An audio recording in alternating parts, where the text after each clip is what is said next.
बिस्मिल्लाहिर्रहमानिर्रहीम। अस्सलामु अलैकुम। प्रॉफिट सीरीज़ की आज की वीडियो में हम एक ऐसी अजीम हस्ती का जिक्र करेंगे जिन्हें अल्लाह ने बेमिसाल बादशाहत से नवाजा। आज हम हज़रत सुलेमान अलैहिस्सलाम का वाक़या सुनेंगे।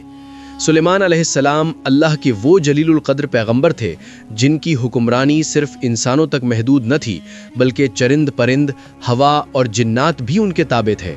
अल्लाह ने उन्हें जानवरों की बोलियां समझने का मोजज़ा भी अता किया था। अगर आप अनबिया के वाक़यात और इस्लामी मालूमात में दिलचस्पी रखते हैं तो रिसाइट कुरान 506 को अभी फॉलो कर लीजिए। आइए आगाज़ करते हैं सैयदना सुलेमान अलैहिस्सलाम के हैरत अंगेज़ सफ़र का। कुरान करीम में मुतअद्दद मकामात पर सुलेमान अलैहिस्सलाम का तज़किरा मौजूद है। आप हज़रत दाऊद अलैहिस्सलाम के बेटे थे और अल्लाह रब्बुल इज़्ज़त ने बाप और बेटे दोनों को नबूवत के नूर से मुनव्वर किया था। सुलेमान अलैहिस्सलाम की बादशाहत की मिसाल दुनिया की तारीख में नहीं मिलती, और इसकी वजह वो दुआ थी जो उन्होंने अपने रब से मांगी थी। ए अल्लाह, मुझे ऐसी बादशाहत अता फरमा जो मेरे बाद किसी और के शायाने शान ना हो। अल्लाह ताला ने इस दुआ को कबूल फरमाया और हवाओं को आपके हुक्म का पाबंद कर दिया। वो हवाएं आपके तख्त को नरमी के साथ वहाँ ले जाती जहाँ आपका हुक्म होता। जो सफ़र महीनों में तय होते थे वो सुलेमान अलैहिस्सलाम मिनटों और घंटों में तय कर लेते। इसके अलावा ताकतवर जिन्नात को आपके कंट्रोल में दे दिया गया।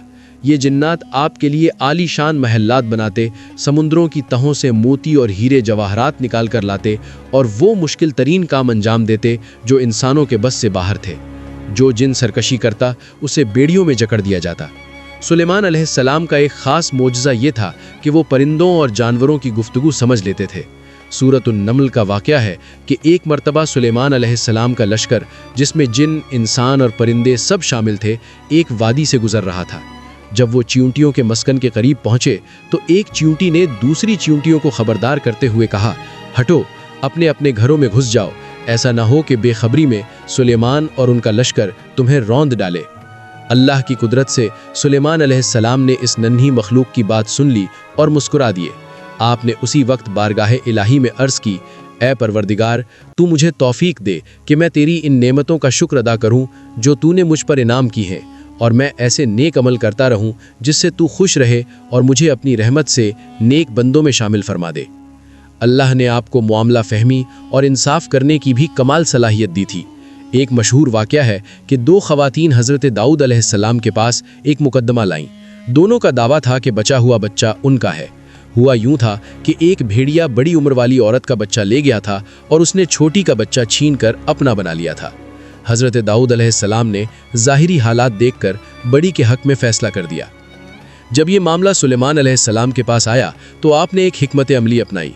आपने तलवार मंगवाई और फरमाया, मैं इसके दो टुकड़े करके तुम दोनों में बराबर बराबर तकसीम करने लगा हूँ। ये सुनते ही बड़ी औरत तो खामोश रही, मगर छोटी औरत की ममता तड़प उठी और वो फौरन बोली, आप इस बच्चे को जिंदा रहने दें और इसी को दे दें। ये देखते ही सुलेमान अलैहिस्सलाम असल हकीकत जान गए और फरमाया, तू ही इसकी माँ है जिसे अपने बच्चे के टुकड़े देखना बर्दाश्त न हो सका। यूं बच्चा उसकी हकीकी माँ को मिल गया। एक रोज़ सुलेमान अलैहिस्सलाम परिंदों का जायज़ा ले रहे थे कि उन्होंने देखा हुदहुद गायब है। आपने इसकी गैर मौजूदगी पर बासपुर्स की और फरमाया, क्या बात है कि हुदहुद नज़र नहीं आ रहा? क्या वो वाकई गैर हाजिर है? यकीनन मैं उसे सख्त सज़ा दूंगा अगर वो मेरे सामने कोई माकूल वजह बयान न करे। कुछ ही देर बाद हुदहुद हाजिर हुआ और उसने अपनी सफाई में एक हैरन कुन खबर सुनाई। उसने कहा, मैं एक ऐसी खबर लाया हूँ कि आपको इसकी खबर भी नहीं है। मैं सबा की तरफ गया, मैंने देखा कि उनकी बादशाह एक औरत है जिसे हर किस्म की चीज़ से कुछ न कुछ दिया गया है और उसका तख्त भी बड़ा अजीम है।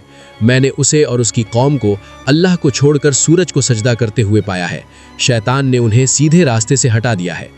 सुलेमान अलैहिस्सलाम ने तहकीक के लिए हुदहुद को अपना ख़त देकर रवाना किया और हिदायत की कि छुपकर उनका रद्द-ए-अमल देखना। जब मलकाए सबा को वो ख़त मिला तो उसने अपने दरबारियों को जमा किया। उसने बताया कि ए सरदारों, मेरी तरफ एक बावकार ख़त डाला गया है जो सुलेमान अलैहिस्सलाम की तरफ से है और जो बख्शिश करने वाले मेहरबान अल्लाह के नाम से शुरू होता है। इसमें यह लिखा है कि तुम सरकशी ना करो और मुसलमान बनकर मेरे पास आ जाओ। मलिका के मशीरों ने जंग का मशवरा दिया, लेकिन मलिका बिल्कीस ने दानिशमंदी से काम लेते हुए जंग के बजाय कीमती तहाइफ भेजकर हालात का जायजा लेना चाहा। लेकिन जब ये तहाइफ सुलेमान अलैहिस्सलाम के पास पहुंचे تو آپ نے انہیں مسترد کر دیا اور قاصد سے فرمایا، کیا تم مال سے مجھے مدد دینا چاہتے ہو؟ مجھے تو میرے رب نے اس سے بہت بہتر دے رکھا ہے جو اس نے تمہیں دیا ہے، بس تم ہی اپنے تحفے سے خوش رہو۔ آپ نے پیغام بھیجا کہ اگر وہ باز نہ آئے تو ہم ایسا لشکر لائیں گے جس کا وہ مقابلہ نہیں کر سکیں گے۔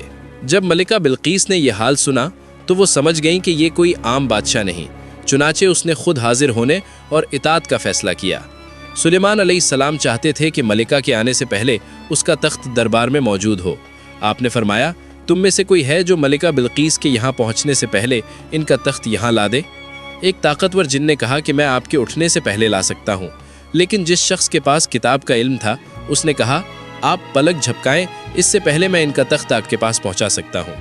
اور پلک جھپکتے ہی تخت وہاں موجود تھا۔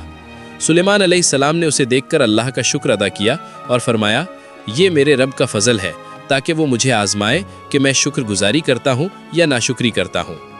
پھر سلیمان علیہ السلام نے ملکہ کو اپنی نبوت اور بادشاہت کی شان دکھانے کے لیے ایک شیشے کا محل تیار کروایا۔ اس محل کا فرش شیشے کا تھا جس کے نیچے پانی بہتا تھا۔ جب ملکہ بلقیس وہاں پہنچی تو اسے پانی سمجھ کر اپنا لباس اوپر کر لیا۔ سلیمان علیہ السلام نے اسے بتایا کہ یہ شیشے کا محل ہے۔ یہ منظر اور سلیمان علیہ السلام کی شان و شوکت دیکھ کر ملکہ بلقیس جان گئیں کہ یہ اللہ کے سچے نبی ہیں۔ اس نے وہیں اپنی غلطی کا اعتراف کیا اور پکار اٹھیں، اے میرے پروردگار، میں نے اپنی جان پر ظلم کیا، اب میں سلیمان علیہ السلام کے ساتھ اللہ کی فرما بردار بندی ہوں۔ سلیمان علیہ السلام کے عظیم کارناموں میں سے ایک مسجد اقصیٰ کی تعمیر نو ہے۔ آپ نے بیت المقدس کی تعمیر کے دوران اللہ سے 3 دعائیں مانگی تھیں۔ پہلی، اے اللہ، مجھے ایسی حکومت دے جو تیری حکومت کے موافق ہو، یعنی عدل اور انصاف کی فراوانی ہو اور کسی پر ظلم نہ ہو۔ دوسری، مجھے ایسا ملک عطا فرما جو میرے سوا کسی شخص کے لائق نہ ہو۔ تیسری، جو شخص بھی گھر سے نکلے اور وہ مسجد اقصیٰ میں نماز پڑھنے کا ارادہ رکھتا ہو تو وہ اپنے گناہوں سے اس طرح نکل جائے جس طرح پیدائش کے دن تھا۔ رسول اللہ صلی اللہ علیہ وسلم نے فرمایا کہ امید ہے اللہ نے یہ تیسری دعا ہماری امت کے لیے قبول فرمائی ہوگی۔ آخرکار ہر ذی روح کی طرح سلیمان علیہ السلام کی وفات کا وقت بھی آن پہنچا۔ اللہ تعالیٰ نے آپ کی موت کو بھی ایک نشانی بنا دیا۔ آپ شیشے کے محل میں اپنے عصا یعنی لاٹھی کے سہارے کھڑے عبادت یا نگرانی کر رہے تھے کہ آپ کی روح پرواز کر گئی۔ جنات یہ سمجھتے رہے کہ آپ زندہ ہیں اور وہ ڈر کے مارے کام میں لگے رہے۔ قرآن بتاتا ہے کہ ایک دیمک نے آپ کی لاٹھی کو اندر سے کھوکھلا کر دیا، جس سے لاٹھی ٹوٹی اور آپ زمین پر گر گئے۔ تب جنات پر کھلا کہ سلیمان علیہ السلام تو کب کے وفات پا چکے ہیں۔ اس سے یہ سبق ملا کہ جنات غیب کا علم نہیں رکھتے، ورنہ وہ اتنی مدت اس مشقت میں نہ رہتے۔ سلیمان علیہ السلام کی زندگی ہمیں سکھاتی ہے کہ اقتدار، دولت اور طاقت صرف اللہ کی دی ہوئی امانت ہے۔ اصل کامیابی اللہ کی اطاعت اور شکر گزاری میں ہے۔ امید ہے آپ کو حضرت سلیمان علیہ السلام کا یہ ایمان افزا واقعہ پسند آیا ہوگا۔ مزید ایسی ویڈیوز کے لیے ریسائٹ قرآن 506 کو فالو کرنا نہ بھولیں۔ اپنی رائے کمنٹس میں ضرور دیجیے گا۔ اللہ حافظ۔